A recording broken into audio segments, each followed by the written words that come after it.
Hello, welcome back to All For United WFC. Told you it wouldn't be long before the next show, and you can see I got a two-person panel and a live show as well, which is, we haven't done a two-person live for God knows how long. But here we are to talk all about SK Brann. I said on Monday I was trying to the final negotiations for this signing to get on the show.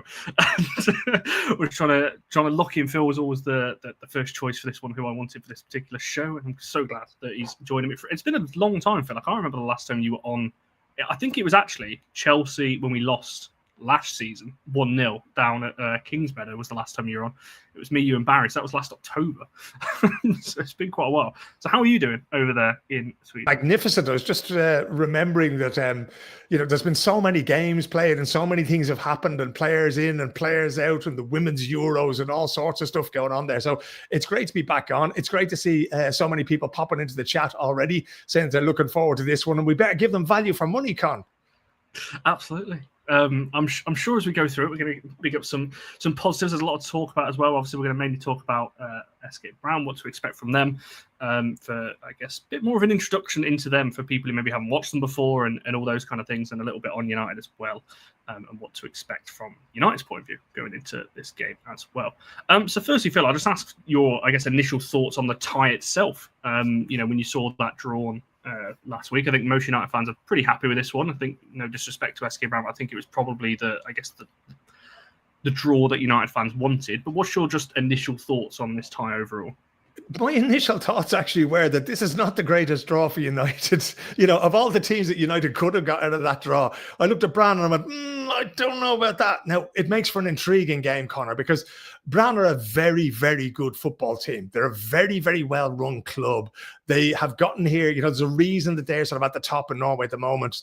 Unless the only team that seems to have their number at the moment is Lyn in Norway, who I think have beaten them once and drawn with them in the league. But other than that, if you look back over the results, I don't think they've lost a game since the start of June.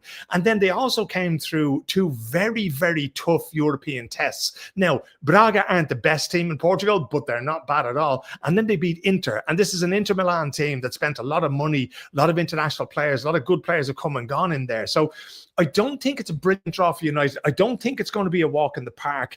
And when I saw them playing against PSV Eindhoven, it was very much a sort of a pre-season United that we saw then.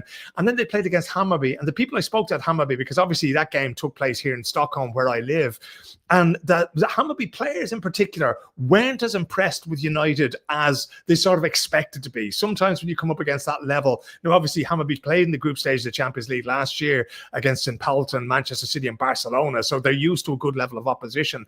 And I was sort of surprised that United didn't really go at them a little bit harder. Now, obviously it's early in the season for them, but I think Brann is going to be a very tough test. And I think the fact that the first leg is away for United is going to make it even more difficult, because there's going to be a lot of United fans there tomorrow.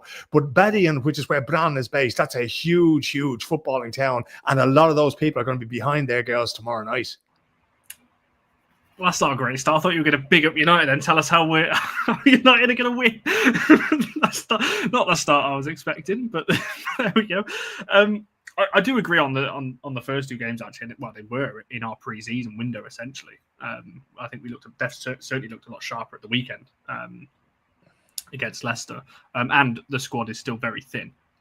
Mark's going to say this press conference this morning, none of the players that are out injured are back for this game. So it's going to be the same squad as what we saw on Sunday from that point of view. So it's looking like it's going to be a 5-player bench again, one of those being a goalkeeper, which doesn't look great, does it? From that point of view. Erling's mentioning you just mentioned the crowd there as well, and Erling, who I believe is also going, said that the stadium probably sold out. It certainly sounds like it.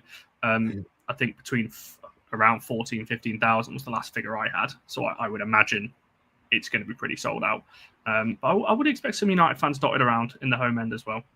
Yeah, I was actually over here when they played against PSV Eindhoven and then played against Hammarby. I actually wrote a little piece for Reuters talking to one or two of the fans who had come over from Manchester. So there is that hardcore group of fans. I think United said that they sold a total of about 400 tickets. I think there's about 200 travelled, and most of them stayed here from the Wednesday until the Saturday to watch that game, the second game there in Stockholm. So it's a very dedicated fan base. But we have to remember that English football is massive in Scandinavia, right? So way back, maybe before before Erling's time, but unfortunately not before mine.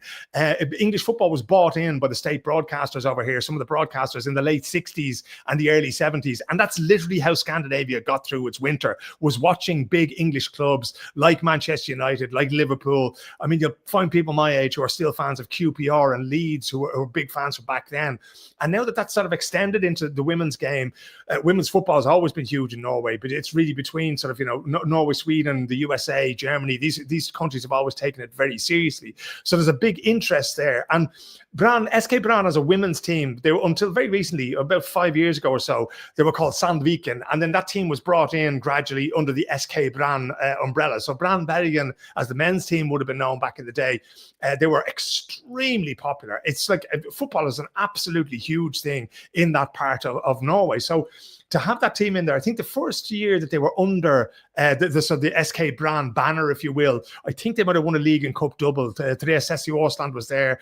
Amalie Ekeland had come back. She was playing for Reading. I think when they got relegated, she made the move back to Norway. Aurora Mikkelsen, who played for Tottenham Hotspur, brilliant goalkeeper altogether. She's now moved to Germany. She only left there at, I think, the start of this year. So they're a very serious club with a lot of money behind them. They seem to be able to pay the girls that they have playing there. And it's one of those addresses that, like, you know, if you say to any young girl in England who watches the Women's Super League, what club does she want to play for? Well, she wants to play for Chelsea, Arsenal, Man United. That's probably it. Maybe Man City as well. And SK Brann in Bergen is one of those teams now. It's become one of the sort of leading lights. You have Vålerenga in Oslo will be another one. You know, and it's amazing to see that, like, you know, because they were Sandviken for so long, and then they got the chance to be part of the Brann brand, if you will. And I think that's only sort of increasing the level of attraction, both for players, but also for fans, because you're tapping into a fan base there. Maybe Sandviken couldn't attract all of them, but once you put them in under the same thing, and you can wear the same shirt on match day to the men's game as you can to the women's game, hopefully washing it in between, it just makes it so much easier for fans to get engaged in that, you know. And again, Brann are the kind of team that they're not without a European pedigree. So they made it to the knockout round in 2024. I was there in March 2024. I remember slipping as I was on my way up to my little sort of commentator's box there and almost smashing my lovely expensive laptop that I'm speaking to you on now because it was so cold. And somebody had sort of, you know, they bulldozed all the snow off the pitch and they'd left some patches that had frozen. So it was like an ice rink outside the ground. I was actually worried about some of the players, but they played against Barcelona, only lost 2-1 at home because they had that great crowd behind them. And I think they might have lost 3-1 away. So this is a team that's capable of delivering results. One of the games I saw them play there, they beat St. Pölten with a last-minute goal, 2-1 there. And that was like, there was some sort of hurricane going on that night. The rain was actually sort of blowing horizontally across the pitch. And for rain to impress an Irishman or somebody from Manchester is almost unheard of. But they're the kind of weather conditions you can expect at that time of the year, and indeed at this time of the year. So I do think it's going to be very competitive. Obviously on paper, a women's Super League club, you know, a team with, like, even the Norwegians alone in Manchester United should be good enough to put it up to Brann. You know, there's so many great players there. And of course, then there is, you know, there's some other storylines behind it. We have Maria Thorisdottir, who just signed over the weekend after a very short-lived séjour in Marseille in France. So she's back there. And Signe Gaupset, that many will have seen over the summer playing for Norway. She came in the latter stages of the group stages for Norway and just made herself undroppable. So there's a lot to like it over these two games now. They're going to be played tomorrow in Bergen and then next week back in Manchester. You've mentioned two players I definitely want to come back. In fact, I'll just quickly ask you on this one because Sporty asked it, and there was a comment a bit further up about this as well. But before we get back to tomorrow's fixture, just your thoughts on, I know me and you spoke privately about this, but as you mentioned, a brief stint in Marseille, formerly of United and Brighton as well. But yeah, what's just your thoughts on this, really? Yeah, it's an interesting one. For those who don't know, so Maria Thorisdottir played obviously for Manchester United, then she moved to Brighton and Hove Albion, and then she signed for Marseille after the Euros. So she was part of the Norway squad, but not part of it. She turned up to train with the squad before they left, and then she was one of those what UEFA call training players. I think you could have up to 3 of them in your camp. So Maria was there and did the work. Maria is one of those people that I respect most in the game of football. Her alongside Mara Mjelde, who both played together as centre back for Norway, two wonderful people people, real leaders, real professionals, people who like put the team first in every instance, you know. So Maria then signed for Marseille after the Euros was over and that kind of thing. She signed for Marseille, and I thought this is a great move for her because French football, it's obviously a very good league they have there now. Marseille may not be as good as their men's team once were back in the 90s, but they're certainly trying to do things. But she played in a friendly game in Spain, which sort of, it ended up in some sort of a fight or in some sort of altercation at the end of the game. And Maria is a lovely, sweet person, and I think that really sort of disturbed her, the way that the two clubs handled it and that kind of thing. That wasn't her way of doing things. That's not the kind of person she is. She's not a violent person by any manner or means. So what she did was she left the Marseille camp and she decided to go home to Norway to think about what she wanted to do. If she wanted to continue being part of the Marseille setup, if she wanted to continue doing that, or if she wanted to find a new opportunity. And only over the weekend there, it came out that she was signing for SK Brann in Norway, and she signed in time. She's, as far as I know, she's eligible to play in these games against her former club, Manchester United. I think this is a big, big bonus for them, because here you have a seasoned international player, somebody who played an awful lot of times with distinction for Norway, who played for Manchester United as well, knows the English football culture, knows the way Mark Skinner thinks about football. I think it's a huge bonus. But also, she fills a gap that SK Brann that opened up there during the summer. So they had Martin Østenstad, whose father, Egil Østenstad, played for Manchester City. He played for Blackburn Rovers. I think he had about 60, 70 games for them in England. So Martin is a tremendous player. She moved to Eintracht Frankfurt. She was called into the Norway squad as a replacement for Guido Beisfand, who also played at Brighton and Hove Albion, and I think is now in Germany as well. She pulled out injured. Martin went in. And when Martin wasn't in the original Norway squad, everybody's going, hang on a second here, because she was not only the best player in Brann, she was probably the best player in Norway at centre-back for most of the first half of the season. So when she left, this is what happens with smaller clubs in Scandinavia, that you lose a key player like that. And if you're Chelsea, that's fine, because you have 50 other centre-backs to call on. If you're Brann, you don't. So the ability to bring in a player of that calibre. Now, we've seen Maria in certain games and in certain circumstances, she'll struggle. But I cannot wait to see her picking up Elizabeth Terland. I cannot wait to see what Terry tries to do against her, because Maria is as honest and she's as fit and as strong as the day is long. And anything Elizabeth Terland gets out of her, she's going to have to pull it right out of the top drawer to get one over on Maria, because there's a sense of professional pride now with Maria. She's going to want to show the people at Manchester United, and she's going to want to show the people back home in Norway that after missing out on being in the squad this year for the Euros, on leaving English football, that she's still a force to be reckoned with in the game. Yeah, I do actually really wish her well. I don't necessarily wish her well in these two particular games if it is against us, but I do wish her well, because as you mentioned, obviously her as a person, I think as well, she deserves to have that, I guess, good end to her career, back home in Norway as well. So certainly keep an eye on that one if we do see her, I guess, lining up in the next couple of games. You mentioned the league there as well. If there's any questions, by the way, in the chat, I am going to start. I know there's a lot of questions about Gaupset. I'll come back to her in just a second. But I just want to ask you, you mentioned about the league there as well. In terms of how do you reckon it compares to the WSL? Where do you? It's hard to judge across leagues and everything else and teams that go into Europe and the rest of it. But where would you say the Norwegian league, I guess, stands against the WSL in terms of quality overall? I'd say if you took SK Brann out of the Norwegian league and you put them into the WSL, I'd say they'd probably finish somewhere between 6th and 8th. That's without investing any of the money or that kind of thing. They're, as I said, they're a very well-run club. They've scouted players well. You have players like Amalie Ekeland that are very experienced, that know what they're doing. They have a very good sort of structure for bringing players in there. So there's very seldom, you don't have this situation where, sometimes like a club in the WSL or in women's football in general, traditionally the contracts were quite short. They might have been 40 weeks of the year or 1 year efforts, and you had to rebuild your squad every summer. But Brann seem to have a very good sort of continuity that's going through it. If you look at the situation, they had Martin Ho, who is now the manager or the head coach at Tottenham Hotspur. Martin was there for several years, but now they brought in Leifur Smerud, who's like a really experienced coach. He's been through women's football in Norway and that kind of thing. So they manage these processes of change. They understand that these things are going to change the whole time. So I think they will be quite well suited. I think they'd be quite well able to hang on to a spot in the middle of the table. The rest of the league is a little bit more difficult. You have Vålerenga, who also played in the Champions League last year, another very well-run, very well-financed club, several international players there. Karina Sevik, who might be somebody who's known to many, would have played against England in the Euros there a couple of years ago. So they do have good players there. So I don't know, the rest of the league was a little bit difficult because they're still struggling, Connor, to put together like a package the way the WSL does. When the WSL went full-time professional, the lowest wage that was being paid was £26,000 a year, right?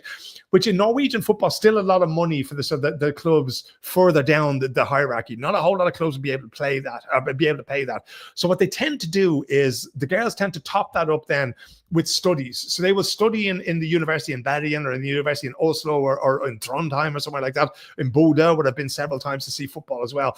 And then they get like student loans and student grants on top of that. And that's another few £100. And then if the club can give them, £1,500 a month, £1,600 a month, maybe throw in an apartment that they have to share with one or two other girls, then all of a sudden you have a sort of a standard of living that's okay for a professional.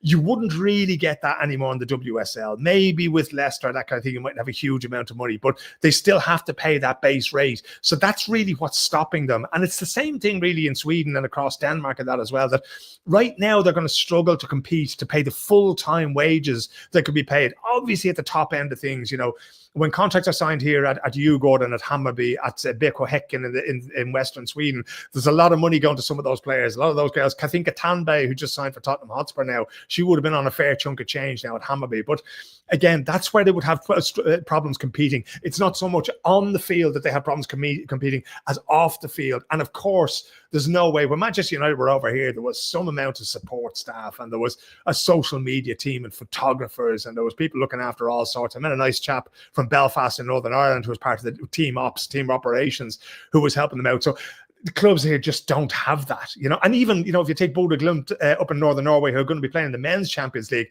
their staff is tiny compared to when they played against Manchester United at Old Trafford in the UEFA, was it the Europa League last year, I think, so that's really where the big difference is between Scandinavian clubs and big clubs in the WSL. Yeah, I think we heard this when I spoke to the guys when we did the preview for the mini groups situation that we spoke about in Sweden, that the preview I did with that, speaking about PSV and about Hammarby, the difference, I guess, when you compare the leagues, it purely just comes down to money for the most part when you're looking at it from that point of view.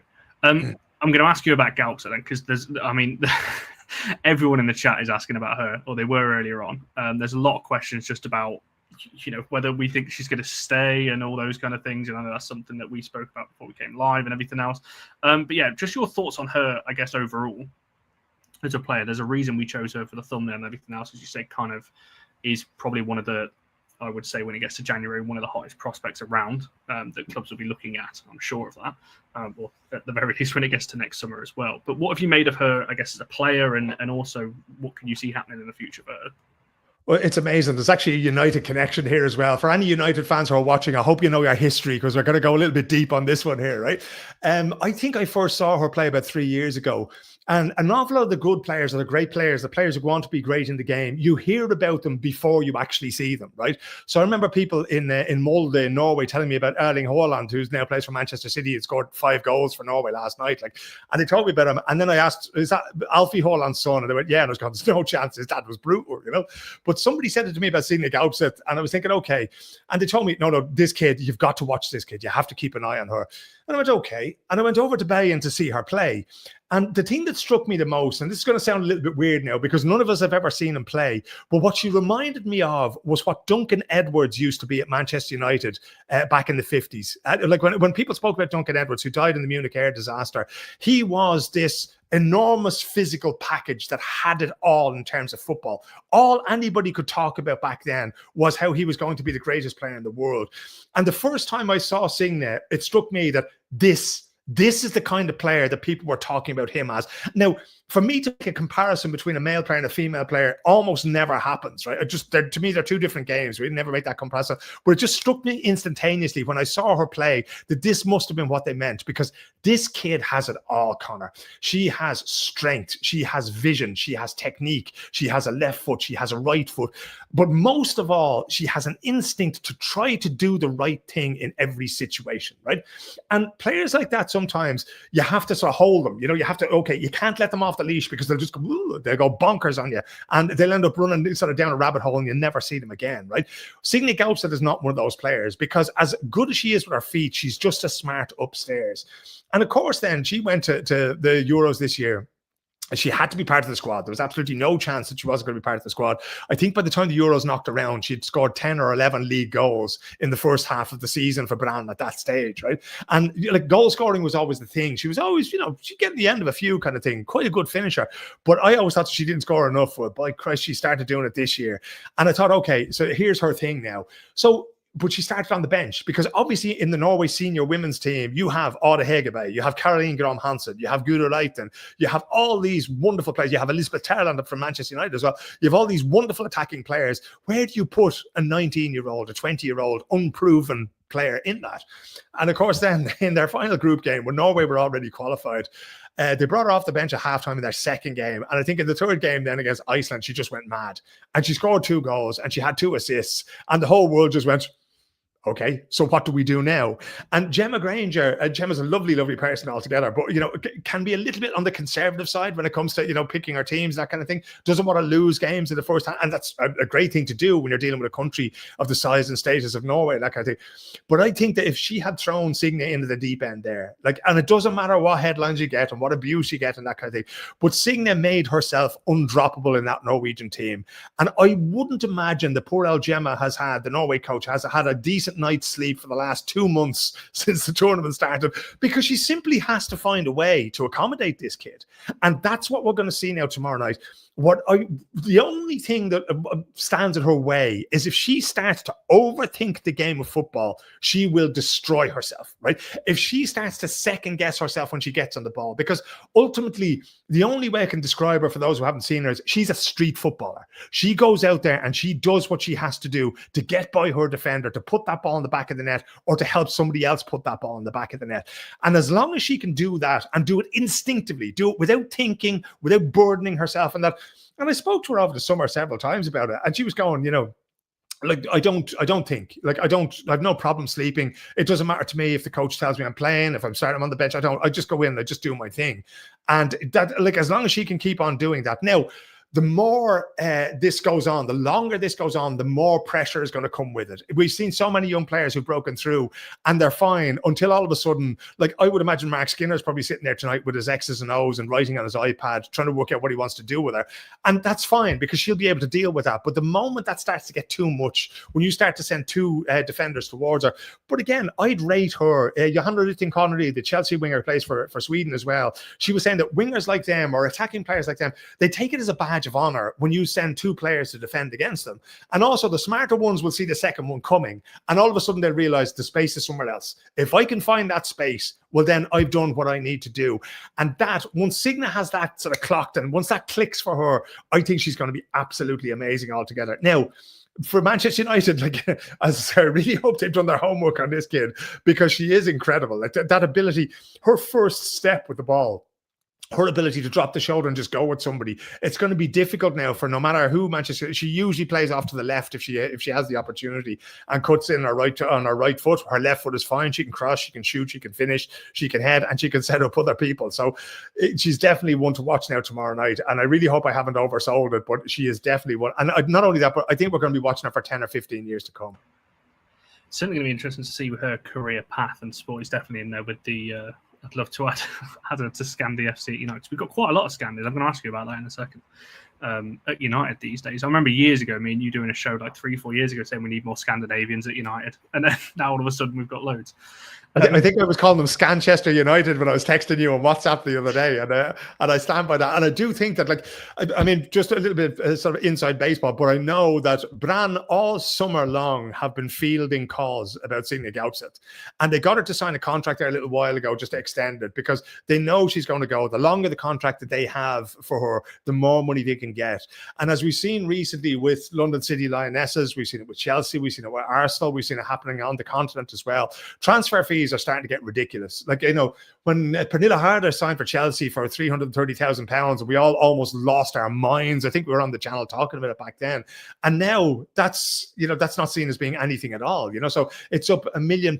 Is not, that'll change hands fairly regularly now. And that's just going to keep on going. It wouldn't surprise me if Signe was to become maybe the first £2 million player, because that potential is there. And every time you speak to somebody in football, everybody knows where I live. Everybody knows the games, the teams that I watch. And it's one of those things that as soon as Brann Brann do something or Norway do something, everybody's going, oh, how long is Signy's contract? What do you think it would take to get her? You know, I would have thought Martin Ho was sitting down there at Tottenham Hotspur looking for pennies down the back of the sofa to see if he can get her to tee up Katinka Tanbag in the Women's Super League. I could see that, to be honest. I can see that kind of move. Obviously, United fans are hopeful that maybe one day that she can sign for United, but you know, we can hope from that point of view. And another Norwegian is always a welcomed addition on that one. I'll just quickly ask you then, because we mentioned it there before I throw back to an SK Brann question, but United, this is, I guess, for people who are returning viewers, it's not going to be different, but I want Phil's opinion on this. United were pretty quiet this transfer window. However, did sign three players in total. I want to ask you about two, because two players that we've spoken about for a while, actually, in Fridolina Rolfo and Zigoti Olma. Now, we've not seen Rolfo play yet. She's not going to be available for the first leg, but potentially for the second. Zigoti Olma's come in and been absolutely exceptional. Mark's exact words, by the way, in the press conference this morning. Talking about her. What do you make of those bits of business? And I guess particularly on the Rolfo one, because that kind of came out of nowhere. I think I remember messaging you the night before it came out being like, I think United have signed really the Rolfo. And it was like, I remember the reaction being like, surely not from that one. So what do you make on the two transfers, but that one in particular, the fact that United have managed to attract somebody like that? I think that's a brilliant piece of business. You know, if you look at where she's coming from Barcelona, the career that she's had, the esteem in which she's held. Like, you know, when I go to watch Sweden and you'd be going through the press, like the press box at a mix zone and that kind of thing, her and Kosovare Aslani are the two biggest names of the team, basically, you know. And I know we have a lot of love on this show for Magdalena Eriksson and for certain other players as well. Anna Sandberg, of course, a wonderful kid altogether. But Fridolina is she is a different level of athlete and a different level of footballer, right? I don't know if her right foot is worth anything whatsoever in the transfer market, but her left foot, Connor Roberts, is off the charts. It's just ridiculous what she can do with it. And again, it's that athleticism that she has sort of tied to that, right? So Barcelona nominally played her at left back. Now, I don't think she ever saw the other half of the field because she didn't ever have to defend, really. You know, you have Mappy Leon, you have all these other people there to do that for her. But the amount of work she would get through and the engine that girl has and her ability to put balls into the box, her ability to shoot. And again, I shouldn't be saying that because her right foot is actually very good. She's more than capable of finishing and crossing with it, but she just doesn't have to most of the time because she can get it on her left. An incredible footballer. But I think that what she brings, it's not just all those skills and that talent and that athleticism that she brings. The level of professionalism at United has to go up. It has to go up when she's in the dressing room because that's the kind of player she is. That's the kind of person she is. She doesn't leave anything to chance. She takes incredibly good care of her body and her fitness. She won't be forced into a situation where they're saying, oh, you know, come on now, Pat, we're going to need you back for the second leg against Pat. She will only come back when she's ready and not going to risk a further period out of the side, right? She is definitely going to demand an awful lot of the players around her. But I think that's one of the things that United have done really well. I think if you look at the personalities they brought in, Zigoti Olma is another one of those. Like she's been, I know she was at Brighton and that kind of thing, and she maybe had a little bit of a period in Germany where it wasn't that brilliant to that. But she's also one of those players who, all the way through her international career, underage international career, she has expected the best and she's been given the best and she has delivered. And to see her coming into her own now at Manchester United, at Brighton, it was a little bit difficult because the defensive side of her game was what was accentuated there. But now when she gets on the ball, and no disrespect to Brighton, but a lot of the time she didn't have the best options in the world to play the ball too. She had Terland for a while there, but you needed something a little bit more. You needed a sort of, you know, give her 3 or 4 or 5 things to aim at and pick the best out of that, you know. And at United, she's going to have that. She's going to have Terland in front of her. She's going to have Celine Bizet-Dunham to her right. She's going to have Fridolina Rolfo to her left. She's going to have other players around her. She's going to have fullbacks and wingers that maybe she hasn't had in her career before, and she's going to thrive in that. And the other thing is, that's one hell of a tough kid as well. Loves to play 90 minutes, loves to get in there and mix it up. And you could see that against Hammarby, because it'd be a great rivalry between her and a lot of the Swedish and Norwegian girls in Hammarby as well. And they went at it, they kicked lumps out of one another, and they all enjoyed it and shook hands at the end of it, you know. So that's the kind of thing that I think it's like that profile, that's a psychological profile of signing winners, signing people who really want to play the game in the right way and to win the game, you know. That's really what it's about for me. No, absolutely, and that's why I asked those questions. Like NC is saying, they get us excited for when Frida's back in the team. That's exactly why I asked you on that one. And Zigottir obviously is someone we've since just been. Oh, and by the way, again, if we just want to go behind the curtain at the moment, right? I'm annoyed with Frida right now because she promised me she'd speak to me after one of the games in English at the Euros, and then she disappeared in the back and jumped on the bus and left me hanging. So she's not like, she's not up here anymore. She's a tiny. She owes me an interview basically, but I'm sure we'll sort that out in the near future. So it's a 9.8 out of 10 rather than a 10. 9.9.5. She's just missing the last little bit to get her over the top. We can hopefully get that sorted one day. I'm going to come back to ask you about Terland in a second, and Sandberg as well. But is there anyone else from an SK Brann point of view that you wanted to highlight? Like I said, Gaupset's getting a lot of the headlines, rightfully so, in terms of the player that she is. Is there anyone else in that team that you're looking at and thinking they could be a dangerous player, in this affair? Well, I think in terms of danger, I don't know, but I think Selma Panningstoon is one of these who we have to keep an eye on. She's the goalkeeper for Brann, and I think she's going to be an absolutely key player for them over these two legs, right? Because when they sold Aurora Mikkelsen is just a tremendous footballer, a great person. She's like so much fun to be around, she's like an incredible goalkeeper as well, great shot stopper and that kind of thing. And to lose her as they did at the start of the year, and then Selma comes in and made her way into the national team squad and that kind of thing, I think she's going to be vitally important, because we've seen it in recent times, especially in Europe, that you need to have somebody behind you there, not just who can stop the shots, but who also can get the ball back into play. And she's very, very accurate with her feet, and that's going to be a big thing now tomorrow, because again, Berrien is one of the places with the most rainfall in the entire world, and it has some terrible winds that cut through that stadium. Believe me, they're awful. So I do think that her ability to get the ball back into play, and for Brann to be able to retain it, because one of the things that Hammarby were telling me, people at Hammarby were telling me about the game when they played against United, was that their thing was they thought, if we can play through United's first press, then we can get in behind them, right? They wouldn't have seen Manchester United's backline as being one of the fastest backlines, and they would have seen them as being, okay, if we can put them in places where they're uncomfortable, such as turning them around and trying to get them to defend whilst they were going towards their own goal, then we can cause them problems. And Hammarby did that. Now, they didn't convert the chances in the way that Manchester United did and the way that Elizabeth Terland did.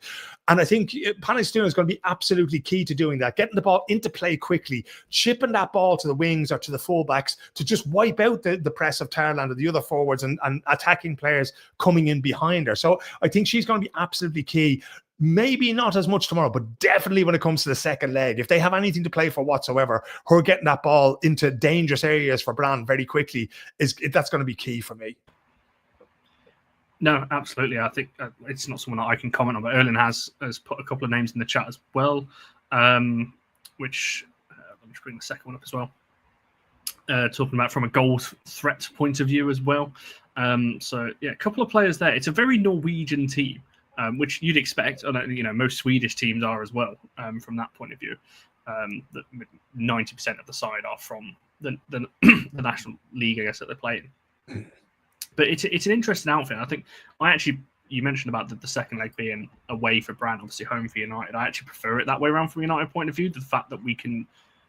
I said to a couple of people, I come to my prediction at the end, but I think if we can come away from tomorrow with a 1-0 win or a draw, I'm 100% taking that anyway and bring it back home and win at home. Obviously, I'd rather we get the job done tomorrow and make it a little bit easier for the home tie. But I don't think there's any shame, I don't think, in going away, getting a draw or a tight win and then bring it back to LSV and finishing off the job there. I actually prefer it that way around than the other way around, which is what it was against PSG a couple of years ago, where we had the home leg first. So I think from that point of view, it's certainly better, I think. I think, Conor, I'd be very careful what I wish for in that situation if I was a Manchester United fan, because tomorrow you have the benefit of the Berrien crowd, right? You've 14, 15, 16,000 people. Some of them shouting for Manchester United, absolutely. Most of them shouting for the home team. They will help them in any way they can to get a result. What do I mean by a result? Losing by a goal tomorrow is not the worst thing in the world for Brann. A draw for Brann, brilliant. A 1-0 win, tremendous. Their thing is going to be, like, whatever they get, bring it to Old Trafford, or bring it to Manchester, and then just do what you've got to do there, right? And Norwegian teams and smaller teams in general are brilliant at that. Sitting back in 2 blocks of 4 with a couple of forwards just in front of them and then just shuttling, closing down the space and that. And that's one of those things as well that's in Brann's DNA, right? That was the way they were able to hold Barcelona to 2-1. And they really frustrated Barcelona for a lot of that game, if I remember rightly, when they played at home in Badian. And their defensive discipline there was tremendous. And they have the attacking players. Isaksen there that Erling mentioned, that kind of thing. They have the attacking players who can convert chances. And even against Barcelona, they're kind of unlucky. They had 1 or 2 chances there. They probably should have converted against them a couple of years back in the last 16 of the quarterfinals. I can't remember which it was. If they can get that, if they can leave there tomorrow with a scoreless draw or with a 1-1 and go back to Manchester, because let's remember, the expectations of the world here, of everybody watching this channel and everybody apart from me, is that Manchester United are going to win this over the 2 legs, right? But Brann are going to look at that, and 2 things are going to happen. They're going to go, well, we've got nothing to lose. And the other is, we want to show them that despite the fact that this is one of the biggest clubs in the world, we are still a force to be reckoned with from Norwegian football. And that's what these teams carry in there, this sense of not just local pride, but national pride. For SK Brann to beat Manchester United and to take a spot in the group stage of the Champions League would be a huge result for Norwegian club football at the moment. And they're going to be very, very well aware of that. And lastly, it's going to put another 0 onto the transfer fee of Signe Gaupset. It's going to put another 0 onto the transfer fee, or another few £100 onto the monthly wage of any player who's there when that time comes around. So all of those factors there, I do think, are going to be playing into the minds of the Brann players when they take the field tomorrow night.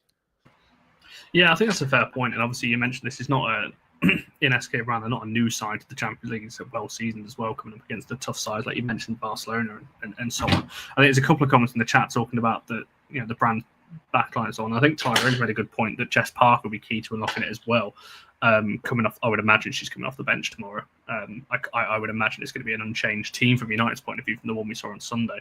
And the only real attacking option we've got is Jess Park. It's probably going to be Married Griffiths on the bench again, but we've not seen her since she had that one cameo in the Wolves game, and that was in February. So I doubt she's going to come on. And then you've got Lisa Nelson and Millie Turner, I assume, make up the rest of the bench, considering no one else is back from the injury list. So from that point of view, I think Jess Park is going to be massively important, particularly as the game goes on that one. I think one of those things to keep an eye out for tomorrow night, and obviously United know this and that, but one of the things that I would expect United to do tomorrow is, I've been hugely impressed with Elizabeth Terland, with what I've seen from her in the first couple of games against Hammarby in the Women's Super League, and also during the summer. I saw her train a lot with Norway during the summer, and that kid is sharp. And between her and Gaupset, they were the ones, so there was an awful lot of talk in Norway and around the Norwegian camp during the summer that Gaupset and Terland were the ones who had to go in, right? But that's like swearing in church, because Ade Hegerberg is the centre forward in the Norwegian national team, right? She's done so much, not just for Norwegian football, but for women's football, that you can't just say, oh, sorry, Pet, you have to head off to the bench now because we have this great new player here. And that's, again, it's another thing. This is why Gemma hasn't slept in months, I'd say, But if they can get on the ball quickly, if Manchester United can get on the ball quickly and turn and face and just hit that ball for Terland to run onto, it's an absolutely frightening sight at the moment to see Elizabeth Terland either wide to the left or wide to the right and just running at somebody, right? Maria Thorisdottir is not going to want to be left on an island one-on-one against Terland, right? And if that happens, bad things are going to happen, because Terry is just so fast on her feet. She'll cut inside. She doesn't care. She has to hit it with her left foot or her right foot. She's just looking to score goals at the moment. And she has been incredibly proficient in the couple of European games so far. And that really, I think, to me, is the winning and the losing of the game. If they have Jess Park to do that, absolutely brilliant. But they have to get the ball forward, and they have to get the ball forward quickly. The one thing I think that if you can manage to stretch SK Brann out, that's where United will be able to make hay in the spaces between the lines there, and especially in the space between the back line, if they push up at all, and the goalkeeper. That's really where I expect that game to be won and lost, because, again, every time I see Terry get the ball one-on-one in the opposition half of the field, I just expect her to score, because that's what she does. And, she's also one of those players where we've seen an awful lot of players over the years who come into a club like Manchester United and they need, take Stina Blackstenius at Arsenal. Stina's a fantastic player, an incredible goal-scoring record. Needs 8 chances to score 1 goal. That is not who Elizabeth Terland is. She needs half a chance to score 2 goals. And that's the kind of thing that's going to be of great help to United. These are the things, in terms of sorting out the wheat from the chaff, sorting out the really, really top clubs, the European level, from clubs in Scandinavia, from clubs in Belgium or the Netherlands or Poland or that kind of thing. It is that ability to deliver when it matters most, and it will really matter what Elizabeth Terland does over these next 2 games. I want to quickly come on to Terland, actually, now you've mentioned it, because I feel like what you've just said there, it's almost like a full circle moment for me, because you mentioned Stina Blackstenius, and I was thinking back to your first ever appearance on this channel, which was about 4 years ago, and you were talking about Stina Blackstenius and how United should be looking at a player like that. And this is going back, it's on this channel. People can probably find it. It's about 4 years ago on that one. And also Elizabeth Terland, because I've actually got our WhatsApp message when she was at SK Brann, when you were saying United need to keep an eye on this kid as someone to go for as well. Obviously, she went to Brighton, tore it up at Brighton. Now she's at Manchester United. I think I was one of the happiest people when you signed it, because I just remember your WhatsApp from years ago saying how United need to keep an eye on it. But I just wanted to ask you, you mentioned a bit about her. Obviously, you've seen her live this season when she was in Sweden as well for those games. But I said in my preview article for the Cup that I think she's going to hit 25 goals this season. Now, she's already on 5 anyway, with the 4 in Sweden. She got one at the weekend as well against Leicester. Do you think she is capable of that? I mean, I know what your answer is going to be, but I'm going to ask you anyway. In terms of, do you think she can hit those kind of numbers? I absolutely think so. And I'll tell you something for nothing, Connor. She is so much stronger now. She's quicker. Everything about her has just been raised over the last season or so, right? I don't know what they're doing at Manchester United. I don't know what they're feeding her, if it's porridge in the morning or fish for lunch or whatever it is. Whatever it is, keep doing it, because it's really, really working. You know, she has that. But more than anything else, she's worked so hard on her game, and she's playing with people now as well. Like herself and Celine Bizet, they get on tremendously well off the field as well. You know, so you have players that she's playing with that she really feels understand her. Those two are linking up brilliantly. It's going to be the same thing when Rolfö starts, because Rolfö is such an intelligent footballer. She's not going to want to change what Terland does. She's going to want to complement it. And that to me is what, like, if they just load the chamber, she's going to fire the bullets, you know. And it wouldn't surprise me. We're so used to seeing Sam Kerr at Chelsea and Bunny Shaw at Manchester City and Steen at Arsenal and these kinds of players succeed. I think Terland is going to go absolutely bonkers now this season, because when she came out against PSV Eindhoven, and it was like a woman playing against girls, it was just ridiculous how good she was. I mean, she was head and shoulders above them. Did she get a hat trick in that game? I think she did, you know. But she just, every time she got on the ball, she looked dangerous. And it struck me that when I watched her training, even in small-sided games, 4 against 4 with the Norwegian girls during the season, she just looked so incredibly sharp. Every time she gets the ball, she's like, okay, straight for the goal. You know, every time her team gets the ball, straight for the goal. She's just going to be there whenever the ball gets there. And that's what she wants to do. So I think at Brighton, they kind of had to use her a little bit to hold the ball up so that Brighton could move the defence up and get a bit of a breather. She's not really going to be asked to do that at Manchester United as much. They're going to be looking for her in behind to get that. But she's such a good two-way player as well now, because she could play onto that long ball, get in behind the defence, hold people off and shoot and that kind of thing. But she can also hold the ball up. She can bring her wingers and her fullbacks into play and then make her runs into the box. Tremendous header of the ball. And she's only getting better. She was always a very good header of the ball. But now I think she's learned to use her body and her timing in a way that maybe she didn't do when she was at Brann and when she was at Bolton, when she was at Brighton. So, you know, to see her timing now, winning the ball in the air, scoring goals with your head a lot of the time is about getting in the air before your defender. You have to own the space, right? And the only way to own the space is to jump into it before they do, right? And this is what's going to be exciting now tomorrow night, because Maria Thorisdottir knows this as well. And you will often see a defender, if they don't get up first, they lean in, because what they're trying to do is get your hips out of alignment with the rest of your head, because that's where the power comes from, right? So keep an eye out for that. Maria will lean in. She'll get a little bit of an elbow, just a little lift of the elbow there, just to try to put off that. But Elizabeth is so strong now that it's very hard to get her. When she goes up, she stays up until the ball gets it, and then she sticks it in the back of the net. So keep an eye on that, because it's something that's really improved in her game over the last year or 18 months. No, I agree. And I think what you said, I think her overall game looks better, you know, to bringing others into play. Her finishing's always been good, but I think it looks even stronger now as well. The goal she scored in Sweden was exceptional, the one at the weekend as well. So if she gets another one tomorrow, I mean, geez, she really will be off and kicking. Erling's in the chat saying that Brann have confirmed more than 15,000 for tomorrow, so it's looking like it will be, or pretty much close to a sellout for tomorrow, which is great to see. From that one, do you know what? I had a question in mind when you were talking, and I've completely lost what I was about to ask you, and it's really bugging me now. What on earth I was going to ask, but it was about the game, so I'm going to have to go back through some of the questions in the chat now, because while I try and think of what you were about to say. However, I do agree with everything that you just said there in your assessment on Elizabeth Terland. There was a question from Gareth. This was right at the start of the show, because there obviously, as you mentioned, a lot of United connections, I guess, if you want to call that, with ex-assistant manager Martin Hurries, obviously was at Brann, now at Spurs. So yeah, just that question from Gareth, really. Has there been any drop-off since Martin left? The short answer is no. And this is the great thing about a club like Brann, that they understand how the football ecosystem works. They knew, Martin knew, I knew, everybody knew eventually that a bigger job or a bigger opportunity was going to come along for him. And they had plans for that to happen, so they knew eventually that they were going to get him out of there. Now, it's always, you're kind of dependent on who's available at any given time to be able to bring in a new coach of the kind of level that you want. But Leif Gunnar Smeerud, who's come in to replace Martin Ho there, is an extremely experienced coach. He was at Crystal Palace for, I think he left at the end of last season. He had a 1-year contract there, but he's been involved in the Norwegian international setup. He's been involved in club football there for many years. So when he came in, he was able to take the things that Martin was doing and just continue doing them. He hasn't sort of torn the place out and decided he's going to entirely refurbish the team. More or less stuck to the way that they play football and the same principles they play football. Now, modern football has gone in such a way that everybody has the same principles and now just adjusts them. Everybody seems to like to play this sort of high press and that, they're maybe not going to risk that too much against a team like United that has that ability to play through them, So, but Leif Gunnar is an exceptionally talented, exceptionally competent manager in that. So, there's Tyrone leaving us for the evening. Don't worry, Tyrone. We'll speak for another hour, so you'll have a podcast on the way to work in the morning, pal.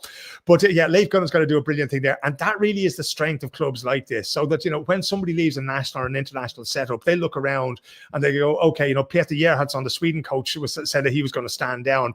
Tony Gustafsson, who'd been recently managing in Australia, had been managing the Matildas there. Now he steps into the role. And it's almost seamless transitions. And that's what Brann are so good at.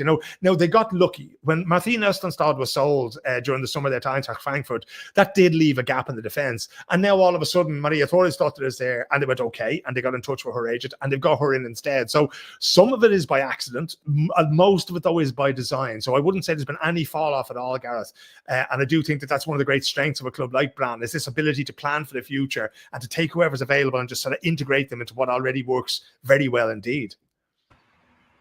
Yeah, I think that's a fair point. There we go. Got some more comments in. Doesn't think Maria's going to start if there's no injury to normal. I can't comment because I don't know who the normal central defenders are from that point of view. But yeah, he brings up Lauren Davidson from Scotland there as well. I was going to say, I'm glad some Scottish representation on here. That's well, the reason I think I've been sort of blinded a little bit by the fact that Maria has come there just solely because I like her so much as a person, I like her so much as a player. And Ellen is of course right there that there is a chance that that she's not going to start. She has had those problems, as we mentioned. She's not going to want to get left alone on an island with Terland, because maybe she hasn't got that pace that she had 10 or 15 years ago when she was breaking into the game. So, but there is there are some extremely good players in that Brann team. They strike me as being like a really, really solid, really, really well-built squad. And it's one of the things that people in Scandinavian football prize themselves on is, the way sometimes we've had discussions about players that United have signed and you wonder, okay, so how do they fit into the big picture? And sometimes big clubs will sign somebody simply because they become available, like a Fridolin or Rolfö. But I'm sure that there's a plan for how they're going to integrate her into the way United play football. So Brann haven't been the sort of team that bring in square pegs and try to fit them into round holes. That's not what they do at all. And they do have a very, very solid squad that has done so well in the open. The top of the league, they barely lost a game so far this year. As I say, only Lyn really seem to have their number this year in the Norwegian top flight. There we go. So it's certainly going to be tougher opposition. It will be, obviously, two-legged affairs are always interesting as well because you learn a lot from the first leg that you can take into the second one as well. So, it's going to be interesting. I'm glad to get some Scottish shout-outs there as well. The only Scot in Norway. When I was looking at the squad earlier, I was thinking, I can't believe it. We've got a Scottish player playing out in there. Well, it's brilliant. There's a quick question here. It says it's not off-topic question. I had a feeling you were going to get asked this, so I'm going to ask you anyway. Obviously, Gaupset's the player I think most people want you to say. But is there anyone else you've got on eye? As I said, me and you have spoke for years doing these shows. And there's always a player. It's almost like every year you send me like a yearly player being like, that's the next one to keep an eye on. I'm not going to put you on the spot and say you got to predict the future here and pick out the next star. But from a United point of view, is there anyone Scandinavian? Well, this could be a big name from that point of view. But Mark Skinner has spoken a lot about doing transfer business in the winter window, and that is usually when you see the kind of Scandinavians and the NWSL players move. Is there anyone you think United could be looking at or should be looking at, I should say? I think if United really want to get up and sort of, okay, they broke into the top 4 a few years ago. We've had FA Cup victories and that kind of thing. I've always maintained that Manchester United should be in the market for the best players out there. It doesn't matter what they cost. I think that the one to be looking at now, the next big player going to come out of Scandinavia is Signe Gaupset, and a tiny little bit in the shadow of her, but no less of a player, is Felicia Schroeder, who plays for BK Häcken. You will have seen her in the Champions League. She's quite a young player. I mean, she might be only 19, 20, 21, scoring goals for fun, right? But a different kind of player to Terland, a little bit smaller, a little bit quicker. But to see the two of them, it would put you in the mind of, the great striking partnerships that we've seen in football before. And it offers a different kind of a threat. Now, for Felicia to play alongside Elizabeth Terland, I think that would be just mind-blowing. I think United would score 150 goals a season if they put the two of them together up front. I do think, though, that Gaupset is a kind of player who fits the profile a little bit better, because Gaupset is so capable of playing to the left, to the right, through the middle, as a playmaker, that kind of thing. I just think that a player like that, if you were to have her in front of Julia Zigiotti, for instance, it's like, I'm just drooling here at the prospect of that kind of player being there, And the other thing is, though, that if you were to take in Felicia Schroeder now, you could sell Elizabeth Terland next summer to one of the clubs slightly higher up the food chain. There should never be a club higher up the food chain than Manchester United, right? But if Barcelona want to come in and buy her, because that's the kind of club, Bayern Munich want to come in and buy her, that's the kind of club that Terland is going to go to. She's not going back to Brighton. She's not going to Chelsea. She's not going anywhere else like that. She's going to Real Madrid. She's going to Barcelona. If she's ever sold, she's going there. And I think that if Manchester United were to look at the way Brann do their business and to talk to a few people over the next week or so when they have these two games coming up and realize that continuity, you don't ever want to get stuck in a situation. We've seen a lot in men's football now this summer where players like, Victor Gyökeres and Alexander Isak and these guys have been demanding transfers and wanting to move. Imagine Elizabeth Terland was to dig her heels in. In fact, I think Katamba, who moved from Hammarby to Tottenham Hotspur, she sort of dug her heels in and demanded a move to London as well, right? So if players are going to start to do that, then you have to have their replacement already in-house. You cannot take a risk when a player goes, in August or in late July and says, oh, by the way, Barcelona's have been on to my agent and I want to go there. So you guys need to sort out a transfer fee because I'm not going to turn up for pre-season training. You don't want that headache as a sporting director. You need to have people in place already who, there has to be like a succession, the way we talked about when the Pope died. You have to have a sort of a succession plan ready to go. Because if you don't have that and you end up scrambling around in the market, that's when bad deals are done. And you end up overpaying for players who aren't going to fit into your system. They're not going to fit into your psychological or your physical profile. And you just end up throwing good money after bad. So ideally, Signe Gaupset, United would win everything for the next 5 years if they don't sell anybody. If they don't do that, Felicia Schroeder, because she gives you the insurance that no matter what happens with Elizabeth Terland, no matter what happens with Rolf or Celine Bizet, that you have an attacking talent that is truly world-class that you can build your team around. I'll tell you something. As tired as I am today, I heard the words Elizabeth Terland sold, and I was like, that woke me right up when you said that. Absolutely not. She's going nowhere. She's signing a 10-year contract before it expires. I will never accept that. With the graph that I put in on this channel almost every show, trying to convince fans, we need to get her. That's my dream signing. She's not allowed to leave now. No, that's it. We're just sorry, Lizzie. I don't know if you saw the dates there, but you're actually here for life. Sorry about that. I think there'd be anarchy amongst. You know what I have to say, Connor, from speaking to her a couple of times during the summer, I've spoken how many times I can't remember about how open the Norwegian team are, and unfortunately the girls aren't as open when they're with Manchester United as they are with the Norwegian team. But I sat down with her for a few minutes at the training ground a couple of times, and that kid absolutely loves living in Manchester. And I make the usual jokes about the weather and that kind of thing, and she's gone, no, I absolutely love being in Manchester. Loves the fans, loves the club, loves everything about it. So if it does come down to it, it's not going to be for any lack of love for the city or for the club. It's going to be because either Manchester United get an offer that they simply can't refuse, or that something somewhere snaps in her and she decides, okay, I have to win the Champions League next month, kind of thing. But other than that, she's extremely happy there. No, that's what we like to hear as well. She's happy about hearing about Rolf and our few. Exactly. So could I just point out, just for the sake of it, do not go sending her nasty messages on Instagram now, because I suggested theoretically that she could get sold at some point in the very distant future. I just said if, and it's the biggest if you're going to hear, if that were to happen, you need to have somebody there just in case. It's not going to happen. exactly. It's contingency plans. You got to have those. You got to have those things in place just in case. But as we said, that's not one that's gonna develop, I don't think, on that one. Right, you've obviously seen a bit of United and everything else. Obviously, you're here to talk about SK Brann. I'm going to ask you for a kind of a prediction for both ties while we're sat here, in terms of obviously the game tomorrow, the game next week, and obviously then combine the two. It's in terms of who's going through.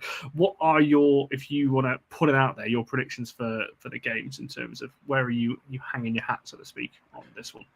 I usually don't go in for score predictions, that kind of thing, so I probably won't do that now. But what I will say is the tie will still be alive when they leave Belgian Airport tomorrow, right? So I don't think that Manchester United are going to come out there and beat them 3 or 4 or 5-0. I don't think that's going to happen. I think that Brann will go out there with the idea of getting a goal and taking this back to Manchester and having it all to play for when the pressure is off them there. I do, however, think that what I've seen from Elizabeth Terland so far this season, it's like the guy who back in the 1970s saw Bruce Springsteen and said, "I've seen the future of rock and roll, and his name is Bruce Springsteen. I've seen the future of Manchester United in the Champions League, and its name is Elizabeth Terland." I think that she is going to score. I'd say she probably scored tomorrow. She's definitely going to score in Manchester, because there's something about that girl at the moment that's just irresistible, Connor. It's just unstoppable. I don't even know if I was a coach and I was tasked with how do you stop her. You know, I mean, short of hitting her in the head with a frying pan in the tunnel, I just don't know how you would go about doing it. And I think that, you know, this is one of those things where she has decided that this is going to be the season where she shows the world exactly who she is and that she belongs in those discussions. But to be in those discussions as being like, you know, a potential Ballon d'Or winner, a potential Champions League winner, you have to be in those competitions. You have to score 20 goals in the Women's Super League, and you have to be in the Champions League and into the knockout rounds. And I think that we've had disappointment with Manchester United in the past when they didn't make the first opportunity that they had to make the Champions League, and it kind of ended in a damn squib. That's not the way Manchester United do their business. I think this time around, okay, the squad is pretty thin now for what's coming in the next couple of weeks or that kind of thing. But once everybody starts to come back, there is a squad there that's capable of doing things. I think the Terland is going to drag them kicking and screaming into that tournament. I think that's the only thing. I think when we're looking at the 11, we said this on multiple shows, you know, over the last kind of week or so. The starting 11 is perfectly fine. It's more than capable of competing, I think, in the Champions League and everything else. But our depth at the moment, because of the injuries that are out at the moment, as I mentioned, we've probably only got 1/2 attacking subs. One of them is being someone who's played 20 minutes for the first team, and Jess Parker, who's literally just come into the side, who looks very good anyway. But so we are really light on the ground from that point of view. Liam's asking when the league's stage. It's not long after the qualifiers. I'm sure it's only a couple of weeks from the qualifiers to when the actual Champions League. I'm pretty sure the draw is almost within a week of the second leg, I think. I might have completely made that up, but I think it's not long. It might even be the same week. I think it's on the Friday the same week. I have so many dates in my head for these things now, but it does, because this year you have a sort of a group stage where it's not, you know, just 4-team groups. It's going to be the same way as the men's Champions League is being done. There's a lot of logistics go into that, and when the men's was done recently, I was talking to a few of the people at various clubs who qualified for it, and it was absolutely bonkers trying to get everybody's schedules and planes here and hotels and all this kind of thing sorted out. And the same thing is going to happen for the women. So it is going to be pretty quickly after that, like, you know, but it's going to be interesting to see, because I do think that, you know, Manchester United is now at the scale where it's capable of that. But, you know, the transfer window's closed now, so there's nobody else coming in England, right? So they can't bring in, it was last Thursday night, I think, that they closed. So they have what they have now, but there should be enough there. And then again, you know, you'll have another opportunity in the winter. And I do think that they're going to have to look at it again in the winter, but this is the big thing. If you make it into the group stage of Champions League, it's actually worth your while now. It was almost a cost to do these things before, but now there's money there in the pot from UEFA and from sponsors and that kind of thing. So they will be able to sign players if they make the group stage. It's going to make it a lot tougher if they don't. No, for sure. Erling has confirmed the draw is the 19th, which, look, yeah, today's 10th, so yes, that's next Friday. So it literally is the day after the second leg on that one. So straight into it. Erling's going for a predicted the Gaupset show over both legs. Let us shoot from distance. From a United point of view, let's not do that from that point of view. Erling did say earlier on as well, the weather's looking good tomorrow. So in Norway for the game. Okay, so just a point of order there, Mr. Chairman. When a Norwegian says the weather's looking good, that means that the polar bears aren't taking out their umbrellas, right? Anything short of that is good weather for Norwegians, right? So God only knows what happened. The last time, actually, I'll tell you a good story. I went over to do a Brann game. It might have been the time when they played against Barcelona, actually, and there was a hurricane at the time. So I got off. You can get a sort of a tram or an overground train that sort of goes into the city from the airport, and I got onto it. And all the locals were looking at me as I was getting off the tram in Bay and Center, and I opened an umbrella. And I got off the tram, and that was the last I saw of it because it took off like Mary Poppins across the sky, and that was the end of it. And I don't know where it landed. I've never seen it again. But all the locals are looking at me going, idiot. They were all sort of dressed for it, and they all had their sort of rain trousers and everything else. And I literally, in the 2 minutes it took me to walk to the hotel, I got absolutely drowned. And so when Norwegians start coming with things about the weather, you got to take that with a pinch of salt that's about this big. That's not a story I ever thought would be told on this channel, but there we go. Erling has clarified. He means it won't be a much/heavy rain. To be fair, nothing can be as bad, I don't think, as it was on Ellisfield Sunday. That was horrendous. But maybe it prepared us. If it is to rain tomorrow, we've been prepared. It'll be some showers, of course, but we're prepared now, and that's what Sunday was all about. Right, we're an hour in, so I think we should probably look to wrap it up there, Phil, unless you've got anything that you wanted to add that I've not asked, because I can't lie. I'm that side today. I've not written loads and loads of questions down, but is there anything you feel like you need to add on the games or SK Brann? No, I think from the point of view of United fans watching this tomorrow, I do think that obviously we all want to cheer for our own team and that kind of thing, but keep an eye out on some of the Brann players. Keep an eye out about how they approach the game, because that'll tell you a lot about their own image of themselves, and it'll tell you a lot about how Scandinavian and Norwegian football views itself. And I think that's interesting as well, because it helps at Manchester United now, and there are so many Scandinavian players coming over, that you understand the culture of these people. They are people who love English football. They're people who love to win games. They're very, very careful about what they eat and how they rest and how they recover and that kind of thing. And I think there's a little bit that can be learned from that as well, when we sit back as fans and watch them and how they approach games. Because as we mentioned, there are clubs that are just that little bit bigger than Manchester United in the European context, the Bayern Munichs of the world, and Chelsea, we hate to say it, Barcelona, Real Madrid, Atletico Madrid are coming more and more into these things. But there's always an opportunity to learn. It doesn't matter if you're playing clubs that are higher up the food chain or lower down the food chain. There's always things that you can learn from every opponent. And it would be nice, I think, for fans to watch it with one eye on what Brann are doing tomorrow night, to see if it's something that can be brought into Manchester United to make United a better club in Europe. No, absolutely. I love that name as well, the Manchester United, because for new viewers watching, little inside story for you. The only reason that me and Phil actually know each other, and the reason why we do these shows, is because of former Norway United player Vilde Borisa. That's literally the connection that brought us together. And here you are. You've been on shows ever since. I'll tell you, as long as they keep signing Scandinavians, this is why every time they sign one, I just go, yes, I'll be back on the channel in no time at all. So it's brilliant. And I spoke to Vilde over the summer as well. She's in fantastic form. Still has that Manchester accent. It's incredible. So a couple of seasons spent there, and she still talks like she's on Coronation Street. I love her. I'm trying to think how many we've got now. What have we got? Three Norwegians, 2 Swedes. Yeah, we got 5. Half a starting 11. And then you're going to add Signe Gaupset and Felicia Schroeder to that? My God. We'll be playing the yellow and blue next, and the away kit will be sort of red and navy. Exactly. But no, so yeah, thanks, Vilde, for bringing us across, because as has been put in the chat, everyone loves having you on and hearing your stories as well. There's a lot of us are always here for you on that one. If people want to find some of your work, by the way, where can people do all that? You mentioned you've done an article already on United from Sweden. Yes, you'll mostly find me. I'll send you a link that we can we'll put in the comments. I'll actually put in the comments when the YouTube thing is finished, right? Because Reuters helpfully, they gather all my articles now under one byline on the Reuters.com website. So a lot of the stuff that I write about women's football and WSL and the features that I write, they all crop up under that. Now there'll be basketball and MMA and weird stuff that crumbs up there as well. And I'm also on, I'm not on Twitter as much anymore. So Instagram, you'll find me at Philip Eblana. That's EBLANA, and Philip with one L. You'll find me there. Feel free to send me DMs and hit me up and that kind of thing.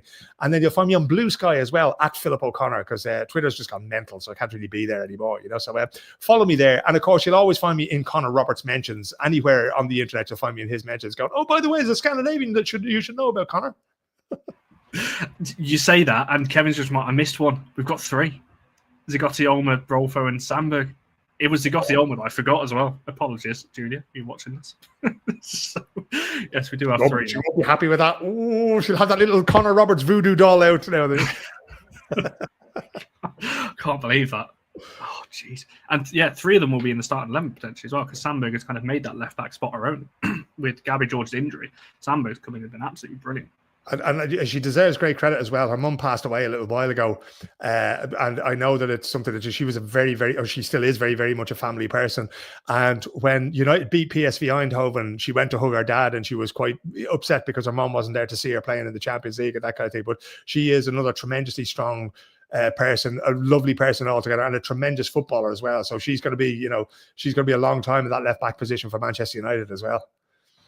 Certainly adding something different, as you mentioned. I think the mental strength as well is something that we've definitely seen over the last few weeks as well, from her kind of in and outside, on and off the pitch, and yes, Erling as well. So you can go and thank her for that on shows. Right, we'll look to wrap it up there.